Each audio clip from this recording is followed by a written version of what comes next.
J'arrive pas à croire que je vais parler de Renée Barjavel, la femme de Rostand, et de Dark Romance dans la même vidéo. Quel est le rapport entre les trois? Absolument aucun, mais je vous présente mon update lecture.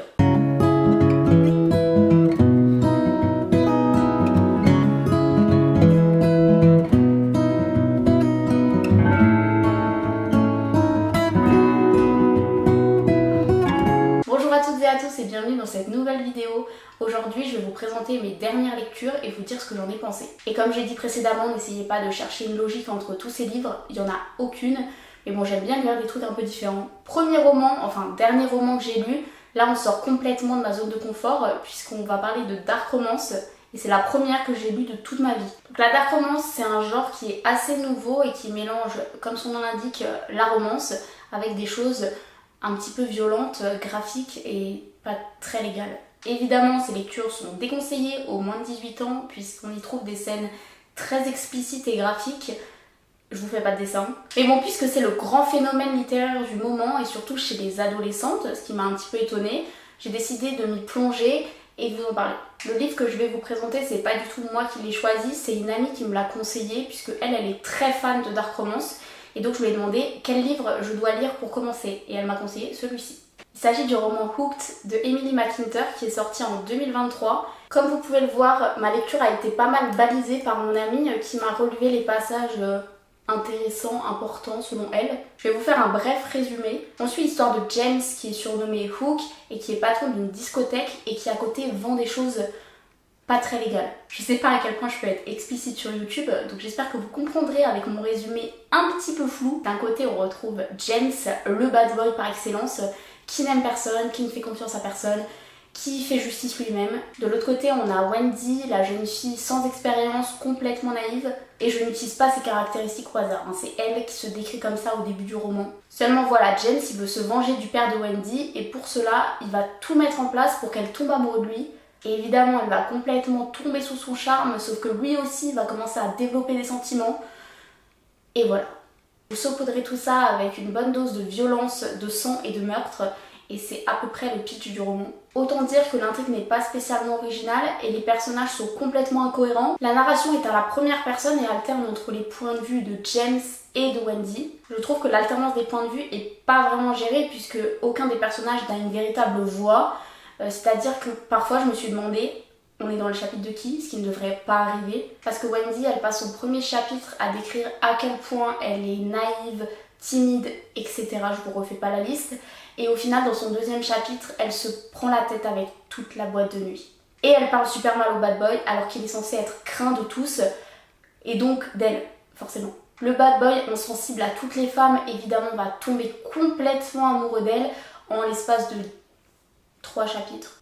Non, je dis n'importe quoi, j'ai pas fait des statistiques hyper exactes, mais c'est assez rapide. Et ensuite, on alterne entre scènes intimes et scènes de violence, parfois les deux en même temps, et c'est pas ça le problème en soi. Le problème, c'est que ça n'apporte absolument rien à l'intrigue, et même c'est en contradiction avec le caractère des personnages. Ne me faites pas dire ce que j'ai pas dit. Évidemment que les personnages du début à la fin du roman doivent évoluer, ou peuvent évoluer, mais là franchement ça se joue d'une page à l'autre et franchement ça donne le tournis. À un moment ils s'aiment, à un moment ils la détestent, à un moment c'est elle qui le déteste, à un moment ils se détestent tous les deux, enfin bref.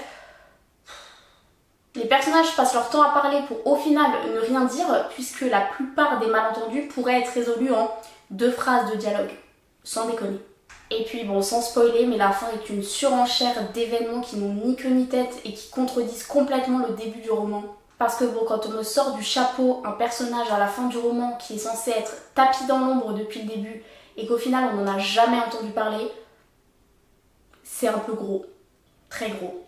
Et puis bon, la fille timide et ingénue qui sait comme par hasard utiliser une arme à la fin, encore une fois, je ne dis pas qu'elle aurait dû rester comme au début du roman, mais là ça me semble un petit peu gros, surtout qu'elle se met à tirer sur tout le monde. Bon là peut-être que je spoil un peu. Elle se met à tirer sur tout le monde et elle tue des gens et puis 2 pages après tout va bien. Bon, comme vous avez pu le voir, il y a beaucoup de choses qui m'ont agacée dans ce roman. Et c'est dommage parce que sur le principe, j'adore les réécritures contemporaines et je me suis dit que réécrire l'histoire de Peter Pan et Wendy, ça pouvait être hyper intéressant, surtout du point de vue du méchant.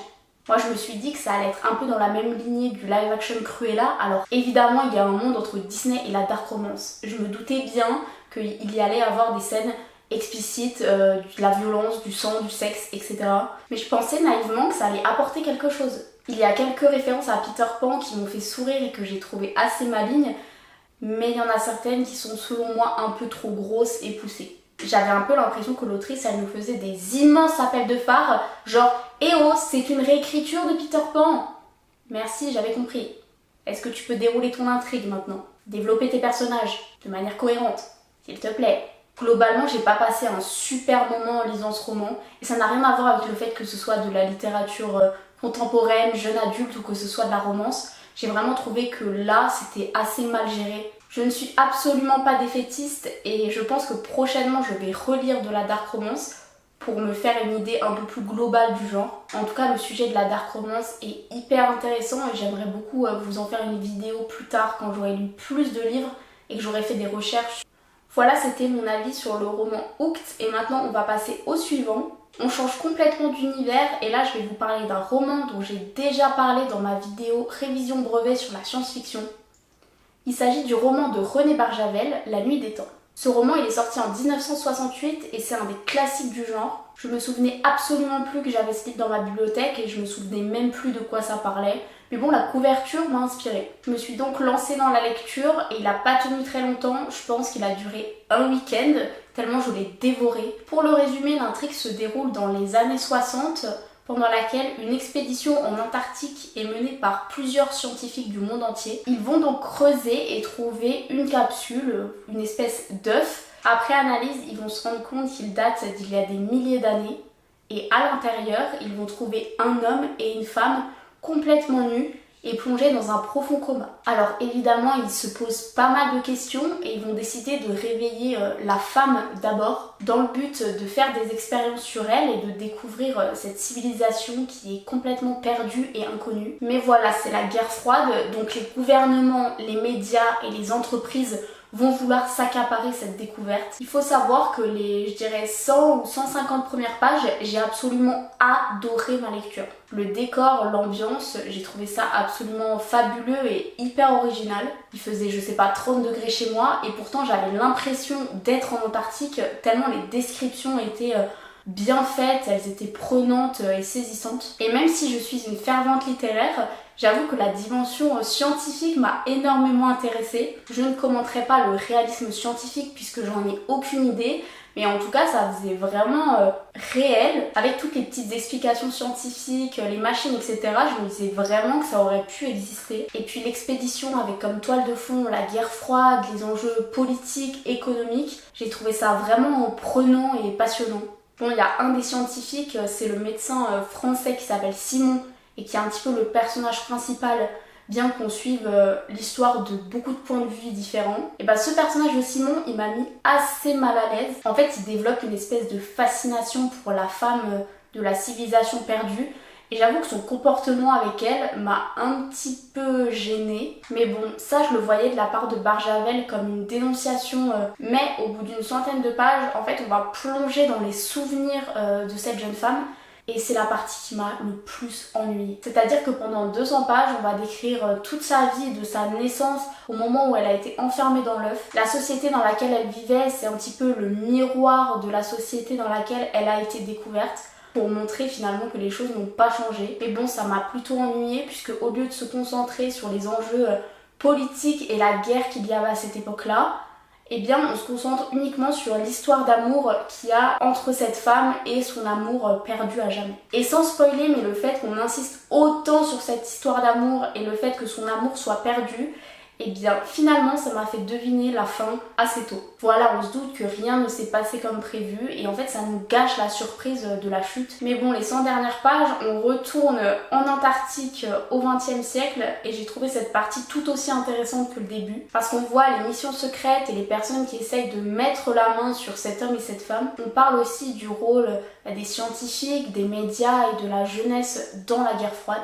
En tout cas, c'est un livre que j'ai absolument adoré, même si le milieu m'a pas vraiment convaincue. Je pense sincèrement que ce roman peut plaire à beaucoup de personnes et qu'il en vaut le détour. Même moi je l'ai adoré et finalement j'en tire un super souvenir. Je trouve que c'est un classique qui est très accessible et qui peut plaire même aux adolescents. En tout cas je le conseille vivement et on va passer à la prochaine lecture. Je sais, j'arrive un petit peu après la guerre, mais récemment j'ai lu le dernier tome d'Hunger Games, La balade du serpent et de l'oiseau chanteur. Je dis que j'arrive après la guerre puisqu'il est sorti en 2020, mais l'adaptation cinématographique est sortie fin 2023. Et d'ailleurs c'est le film qui m'a donné envie de lire le livre, qui arrive pour moi quasiment jamais parce que je suis le genre de puriste qui arrête pas de dire oui mais le livre il est beaucoup mieux. Et bien que Hunger Games soit vraiment une saga qui a marqué mon adolescence et que j'ai absolument adoré, et bien j'étais passée un peu à côté de la parution du dernier tome. En fait, je me disais que ce roman sera juste une suite un peu décevante. Quand j'ai vu qu'il allait être adapté au cinéma et qu'il est sorti, je me suis dit que j'allais aller le voir quand même. Ben ouais, clairement 3 heures de film, c'est un plus petit investissement qu'une grosse lecture. Et laissez-moi vous dire que je me suis complètement trompée parce que ce film ça a été une claque un peu honteuse. Je me suis dit que j'allais lire le roman pour voir ce qu'il allait donner et pareil j'ai absolument adoré. Pour ceux qui aiment Hunger Games mais qui ne savent absolument pas de quoi parle ce nouveau tome, même si je pense que vous le savez, on suit la jeunesse du président Snow et plus particulièrement le moment où il va devenir un mentor des jeux. Il va être désigné mentor de la fille du district 12. Cette fille c'est Lucy Gray et c'est un petit peu un électron libre. C'est une artiste, elle aime chanter, faire de la guitare, etc. Snow veut absolument que sa tribu gagne les jeux puisque ça lui permettrait d'obtenir un prix alors que sa famille est complètement ruinée. Et bon, la romance va se glisser là-dedans. Mais on va quand même comprendre comment le jeune Snow va devenir le président qu'on connaît. Et si on peut faire le parallèle avec Hooked dont j'ai parlé tout à l'heure, bah là je trouve que c'est une histoire de méchant qui fonctionne extrêmement bien. On part dans aucun extrême, on va pas complètement le blanchir de ce qu'il a fait, mais on va pas non plus le montrer comme une personne complètement déconnectée de la réalité, méchante pour être méchante. Et clairement ça fait hyper plaisir de retrouver les jeux avec de nouveaux tribus, une nouvelle arène, mais aussi des nouvelles règles. Ça m'a clairement hypée et j'ai hâte de voir ce que va donner le nouveau roman et le nouveau film sur les jeux d'Haymitch qui vont sortir l'année prochaine et l'année d'après. Et encore une fois, pour comparer avec Hooked, bah franchement ça montre que la littérature adolescente a des super choses à proposer. L'intrigue est haletante, les personnages sont très bien construits et la morale nous est pas donnée comme ça directement dans la bouche. C'est une morale aussi qui est assez nuancée et je pense que chaque lecteur a un petit peu la réponse à l'énigme de la fin. Si vous l'avez lu, je pense que vous voyez de quoi je parle. Une très bonne surprise, tout comme la lecture qui va arriver après et qui va clôturer cet update. On retourne dans les classiques et je vais vous parler de Rosemonde Gérard, qui est plus connue sous le nom de La femme d'Edmond Rostand. Ce qui me fait un petit peu mal au cœur quand je vois son génie. Il faut savoir que je suis tombée dessus justement parce que je travaillais dans le cadre de mes études sur Edmond Rostand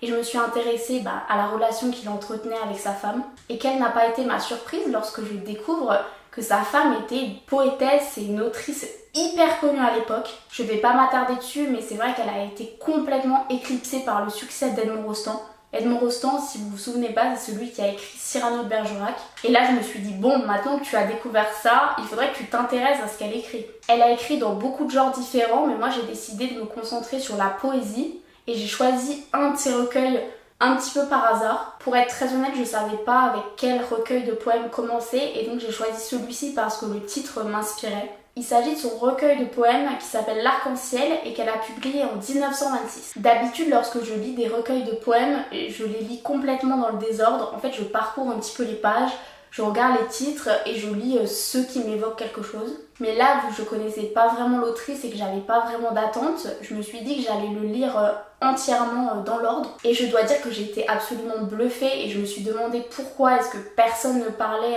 de ce recueil mais aussi de cette autrice. Rosemonde Gérard, elle est inclassable, je dirais qu'elle emprunte au romantisme, au symbolisme et qu'en fait elle crée sa propre poésie. Ce recueil il est hyper intéressant déjà par les thèmes qu'il aborde. Elle parle beaucoup de la nature, des fleurs, d'amour et de plusieurs relations qu'elle a eues, dont la plus grande de sa vie qui est avec Edmond Rostand. On découvre une facette beaucoup plus sombre de sa personnalité. Elle montre que les relations ne sont pas toujours idylliques et qu'il y a parfois des trahisons, des désillusions, autant qu'il y a des moments de joie. Et ses poèmes sont vraiment hyper originaux puisqu'elle expérimente beaucoup de formes de poèmes différentes.